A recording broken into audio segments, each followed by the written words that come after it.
কাল প্রথম সেমিফাইনালে লড়বে সাউথ আফ্রিকা নিউজিল্যান্ড। টুর্নামেন্টে এখনও পর্যন্ত অপরাজিত প্রোটিয়ারা প্রতিপক্ষকে সমীহ করলেও সেমির চাপ জয় করতে চায় মার্করামের দল। অন্যদিকে ভিন্ন কন্ডিশনে প্রতিপক্ষকে আটকাতে মরিয়া নিউজিল্যান্ড। কলকাতার ইডেন গার্ডেন্সে ম্যাচ শুরু সন্ধ্যা 7:30টায়। রোমাঞ্চ উদ্দীপনায় শেষ হয়েছে টি-20 বিশ্বকাপের সুপার 8। ভারতের মতো দলকেও সেমি নিশ্চিত করতে অপেক্ষা করতে হয়েছে শেষ ম্যাচ পর্যন্ত।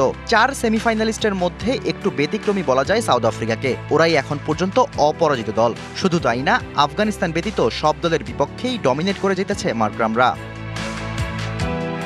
তবে ম্যাচটা যেহেতু সেমিফাইনাল, তাই কিছুটা চিন্তায় থাকতেই হয় সাউথ আফ্রিকাকে নিয়ে। যদিও দুই দলের জন্যই চোকার্স তকমাটা প্রযোজ্য, তবে শক্তিমত্তা আর ফর্মের কথা আসলে অনেকটা আনবিটেবল প্রোটিয়ারা। কিন্তু সেমির চাপ সামলাতে পারবে তো ওরা?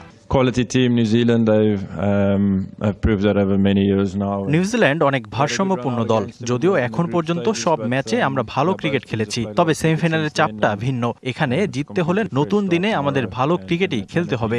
আমরা সেরাটা দিতে মুখিয়ে আছি। I don't think it's as straightforward as just being able to repeat that again. 72 ঘন্টা ময়েশ্চার লক সমৃদ্ধ লিলি বডি ওয়াশ শিয়া বাটারের গুডনেস স্কিন রিপেয়ার করে রাখে সফট ও গ্লোয়িং। অন্যদিকে নিউজিল্যান্ড গ্রুপ পর্বে এই সাউথ আফ্রিকার কাছে নাস্তানাবুদ হয়েছিল। এবার সেমির মঞ্চে প্রতিশোধের পালা। তবে ভিন্ন কন্ডিশনে ম্যাচটা সহজ হবে না, তা ভালোভাবেই জানেন কিউই কাপ্তান।